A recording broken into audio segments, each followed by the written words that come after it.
mahal ya Bu. Gedung 20 juta. MC Gedung kok di 20 MC. juta. Nggak ada ya? Nggak ada ya Bu? Gedung berapa sih sekarang? Ya nggak ada lah. Sekarang berapa sih gedung? Kan termasuk makanan biasanya F&B. Ini kantor kelurahan. Kantor kelurahan Tomang Barat. Mahal ya Bu menikah ya Bu? Enggak lah, kita bahas ini aja, budget pernikahan, pesta pernikahan. Terus kalau kita bahas jadi nggak mahal.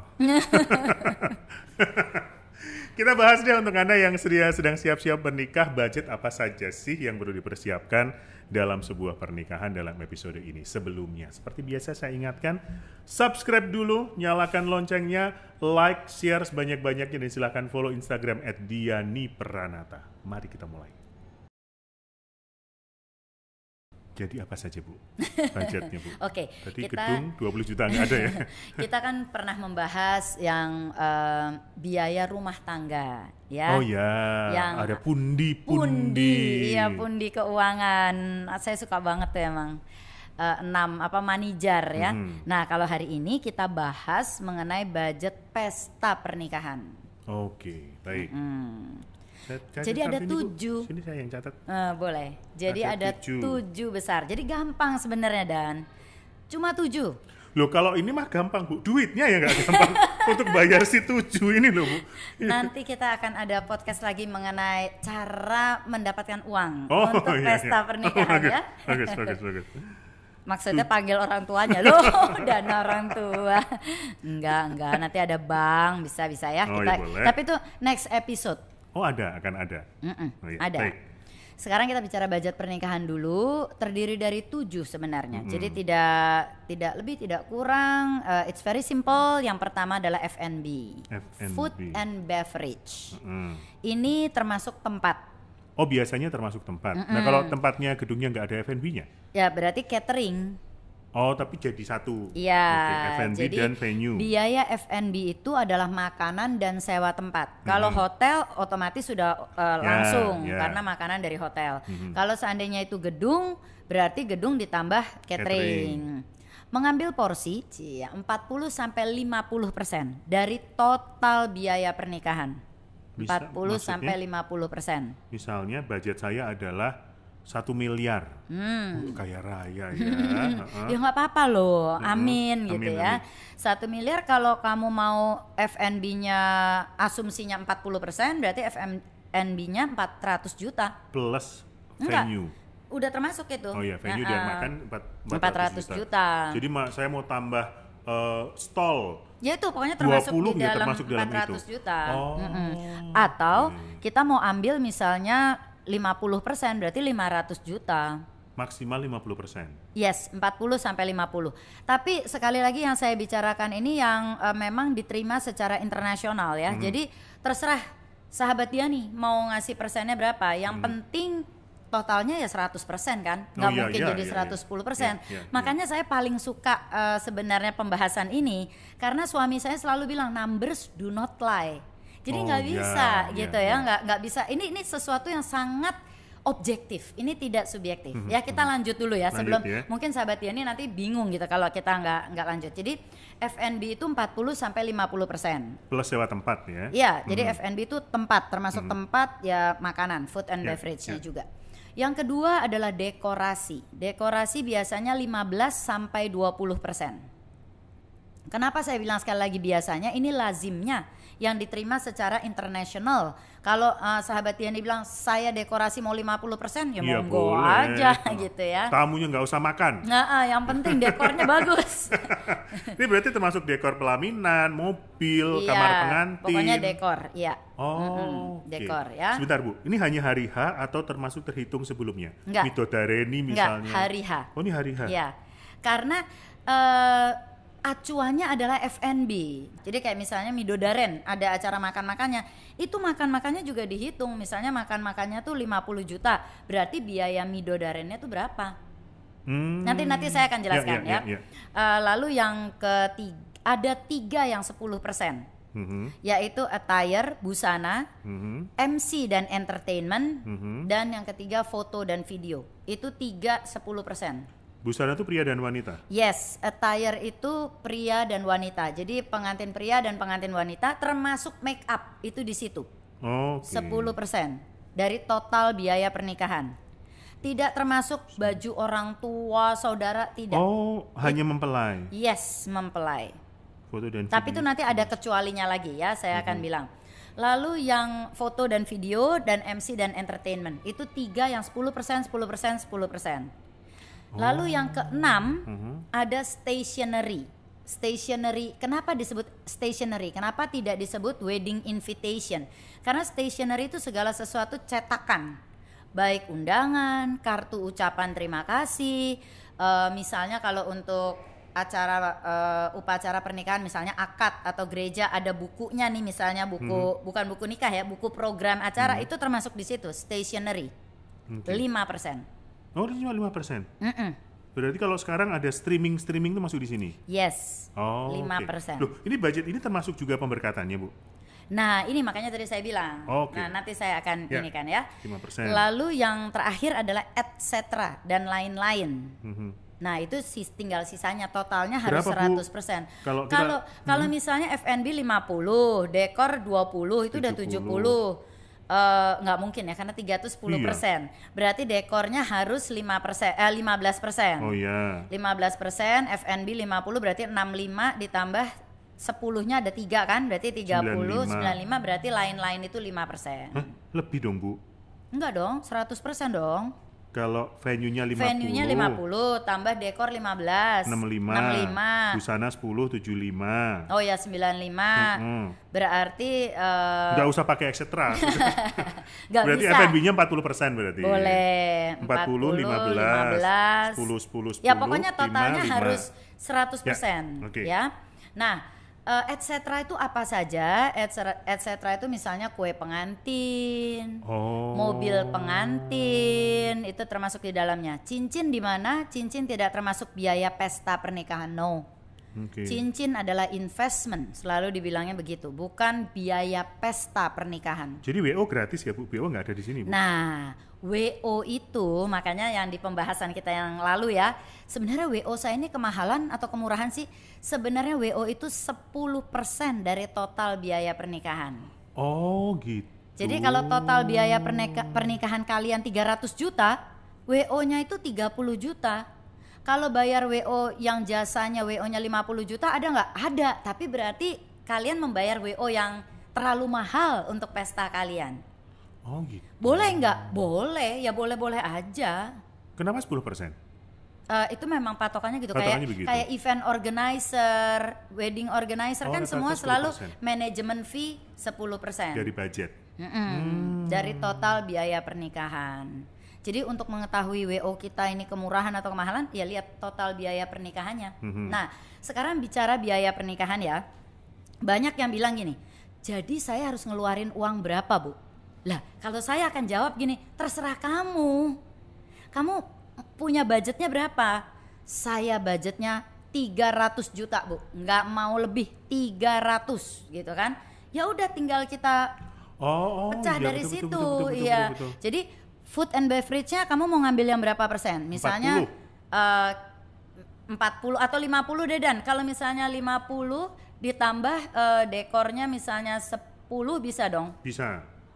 Dekor 10, tapi dekor tuh antara 15 sampai 20.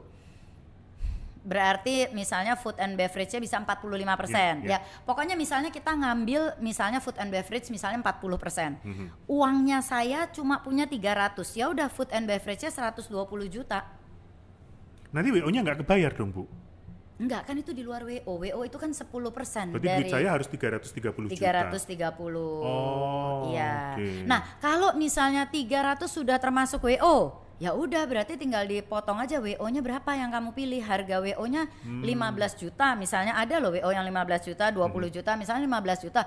Berarti total biaya pernikahannya 285. Oh, baru dipecah 50%-nya F&B atau 40%-nya F&B itu berapa juta, busana berapa, jadi udah gampang sekali kelihatan. Iya. Ya kan? Berarti kan kita tinggal menyesuaikan busana yang sekian puluh juta dapatnya apa gitu kan. Dan terutama kita tinggal menyesuaikan juga di FNB-nya. Jadi misalnya uang kita cuma ada 300 juta nih Bu, nggak mau lebih gitu kan. Oke, kamu mau ngambil berapa nih FNB-nya? Misalnya 50%, misalnya. Jadi 150. Ya dengan 150 juta itu harus cari tempat yang bisa budgetnya segitu dengan jumlah orang berapa. Plus makannya. Iya, jadi nggak bisa dong misalnya gini, saya budget 300 juta ya Bu. Oke, berarti FNB-nya kita ambil 50% Bu, 150 juta. Tapi saya mau di hotel bintang 5 1000 orang. Ya nggak mungkin gitu ya. Seorang WO bukan tukang sulap gitu. Jadi nggak bisa, kalau itu udah nggak mungkin karena hotel bintang 5 aja ada minimum revenue-nya. Lebih daripada 150. Mungkin nggak di ballroom Bu, di parkirannya. Di parkirannya ya. Ya, jadi seperti itu. Nah, tapi ada lagi pengantin yang datang ke saya mengatakan, Bu, saya tidak tahu budgetnya tuh harusnya berapa. Nah, berarti harus dihitung dari makanannya dulu, dari FNB-nya dulu. Harus tahu. Jadi nggak bisa datang nggak tahu apa-apa, saya mau di mana tempatnya nggak tahu, yang mau diundang nggak tahu juga Bu berapa, ya gimana saya mau ngitung. Kan angka itu tidak dari langit. Jadi misalnya saya mau di gedung ini 100 undangan, jadi 200 orang ya, 100 undangan tuh selalu kita ngitungnya 200 tax 200 orang gitu di gedung ini. Oke, kita hitung 200 orang di gedung ini dengan catering ini, makanannya berapa. Seandainya ketemu nih, 200 orang di gedung ini 100 juta makanan FNB, udah termasuk biaya sewa gedung, makanan 100 juta. Ya tinggal gampang total biaya pernikahannya, kamu mau ambil asumsi 50% atau 40%. Kalau seandainya FNB 40% Bu, berarti total biaya pernikahan 250 juta. Karena 40% dari 250 adalah 100 juta. Kalau kita asumsinya 50% aja Bu FNB, berarti total biaya pernikahan 200 juta. Kalau FNB-nya 100, 50%-nya adalah 100, totalnya kan 200 berarti. As simple as that. Oke. Nah, ini tadi kan berarti adalah total biaya pernikahan untuk resepsinya. Iya. Oke. Nah, kalau kita misalnya ada pemberkatan atau ada akad nikah atau ada midodareni, tadi kau bilang siraman. Kalau ada unsur makanannya, jadi misalnya siraman habis itu makan-makan gitu, itu unsur makanannya harus dihitung di FNB. Oke. Iya, jadi naik. Jadi bukan FNB-nya menjadi biaya makanannya ya dihitung. Jadi bukan FNB tetap 40 sampai 50%. Tapi misalnya tadi gedung 100 juta ya, kita resepsi nih. Tapi biaya midodareni, makan midodareni adalah 10 juta. Ya jadi 110 FNB-nya, 110 juta. Tinggal kita kali mau asumsinya 40% atau 50% totalnya. Kalau totalnya 50% ya 110 kali 2, total biaya pernikahannya 220. Oke. Kayak gitu. Kalau karena, ada makanan. Kenapa begitu? Karena ada beberapa yang bisa gabung, kayak misalnya foto dan video. Sekalian. Kalau di hari yang sama, habis akad atau habis gereja, habis itu resepsi, ya kan? Maka itu tetap dihitung FNB-nya. Ya. Bagaimana dengan tadi busana mama papa gitu, masuk di mana? Nah, ini yang tadi saya bilang pengecualian ya. Sebenarnya kalau menurut rumusnya busana orang tua tuh tidak termasuk. Tapi kalau pesta pernikahan kalian 1 miliar, masa sih 100 juta nggak cukup untuk orang tua gitu. Jadi ini tergantung lagi kalian ya. Ada yang bilang nggak cukup sih, karena saya tahu juga klien yang baju pengantin wanitanya aja 100 juta tuh saya tahu. Yang bajunya 100 juta ya. Jadi kembali lagi saya tidak bijaksana kalau bilang masa sih nggak cukup, tergantung kalian. Kalau biayanya 1M, berarti kan attire, busana 10%. Pria dan wanita termasuk make up tuh 100 juta. Seyogyanya cukup deh sama orang tua juga, tapi ada yang milih baju yang harganya 100 juta juga ya, berarti memang baju orang tua tidak termasuk. Memang dari sananya secara teori memang tidak termasuk. Karena yang menemukan rumus ini kan orang barat sebenarnya, dari western, dan di luar negeri itu memang baju orang tua segala tanggungan masing-masing, nggak ada, maksudnya bukannya baju orang tua, seragam panitia itu nggak ada. Nggak ada, iya. Oh iya benar. Malah kalau di luar negeri baju panitia, bridesmaid segala macam, maid of honor itu disediakan oleh merekanya, bridesmaid, maid of honornya. Masing-masing. Iya, mereka yang inisiatif yuk beli yuk warna ungu atau warna pink atau itu. Jadi bukan pengantin yang menyediakan memang. Jadi kalau kita terapkan di Indonesia selain 7 besar ini untuk resepsinya, kira-kira berapa persen yang kira-kira perlu ditambahkan untuk lain-lain tadi? Kan lain-lain sudah ada 5%, Bukan udah nanti ada yang tadi etc. apa namanya, baju orang tua atau apa? Wah, kalau gitu. itu nggak ada rumusnya, tidak termasuk di situ. Jadi memang terserah saja masing-masing. Oke, yang pasti 300 juta misalnya budget tadi adalah untuk si 7 besar ini. 7 besar, Plus iya. 10% untuk WO, plus yang lain-lain. Ya kira-kira kalau dari 300 juta budget 1 miliar lah nanti sisa. Dari Enggak 300 juta 1 miliar ya. Ya, Oke. jadi semudah itu. Yang harus dipahami adalah bagi calon pengantin, entah kalian menghitung dulu dari makanan, boleh-boleh saja, atau kalian memang sudah punya uang tertentu. Nah, dari situ di breakdown. Tugas seorang WO yang baik adalah menjaga alurnya. Karena kadang-kadang kalau nggak ada WO, pengantin tuh banyak maunya. Ya, ya. Ngelihat pesta pernikahan temennya ini mau ganti mau ini, nanti 2 minggu lagi ada temennya menikah, ntar ganti deh kayak gitu. Nah itu kalau banyak ganti biaya nanti jadi bengkak gitu. Kayak misalnya kan contohnya lah, misalnya dekor udah diputusin seperti ini, ngelihat yang ini pingin begini yang ini. Jadi ya seorang WO yang baik harusnya menjaga jalurnya. Jadi nanti ini loh bengkak loh budgetnya.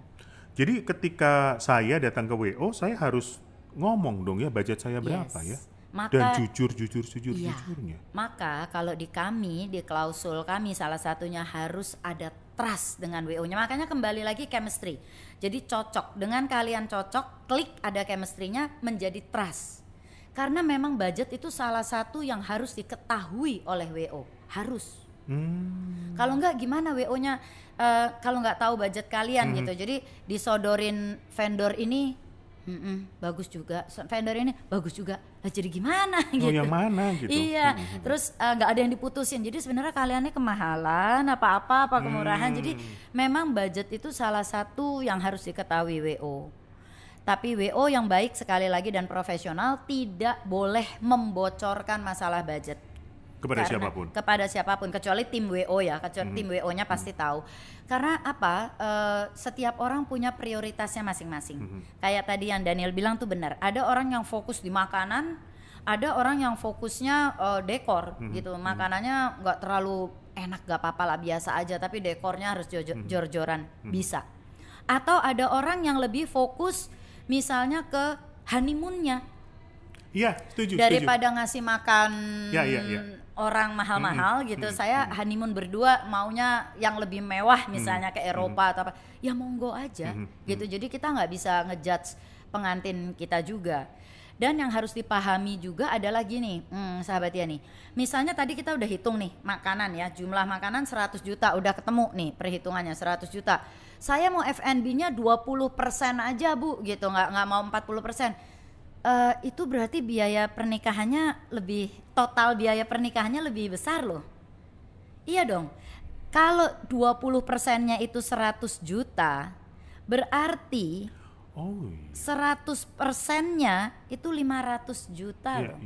Jadi jangan salah, kalau F&B seperti tadi Diani bilang, persen ini tergantung kalian. Ini yang saya kasih kan cuma rumus internasional pakemnya begitu. Tapi kalau kalian bilang F&B saya mau 20% aja, jangan lupa kalau semakin kecil berarti semakin besar biaya pernikahannya. Karena F&B tidak bisa diutik ya. Maksudnya memang jumlah orang segitu, dengan tempat di situ catering itu emang harganya segitu, udah nggak bisa dikurangi gitu. Jadi harga misalnya 100 juta dan kalian milih saya mau F&B 20%, berarti total biaya pernikahan 500 juta. Karena 20%-nya aja 100 juta kan. Gitu. Oke, baiklah. Saya ngitung-ngitung dulu ya Bu ya. Terus nanti diputuskan mau jadi nikah apa enggak. Belum banyak duitnya. Baiklah, selamat menghitung untuk Anda. Ya sahabat-sahabat Diani yang sudah siap-siap untuk menikah, semoga ini membantu untuk memperkirakan budget secara umum. Obrolan menarik lainnya tentang persiapkan pernikahan, hidup pernikahan seperti apa, silahkan dengarkan, tonton di sini di podcast Dunia Diani. Sekali lagi jangan lupa untuk subscribe, like, share sebanyak-banyaknya, dan follow Instagram @dianipranata. Terima kasih kepada yang mendengarkan podcast kami ini, dan terima kasih kepada sponsor kami, studiodreamers.id berkolaborasi dengan Hub Life. Kami pamit, bye!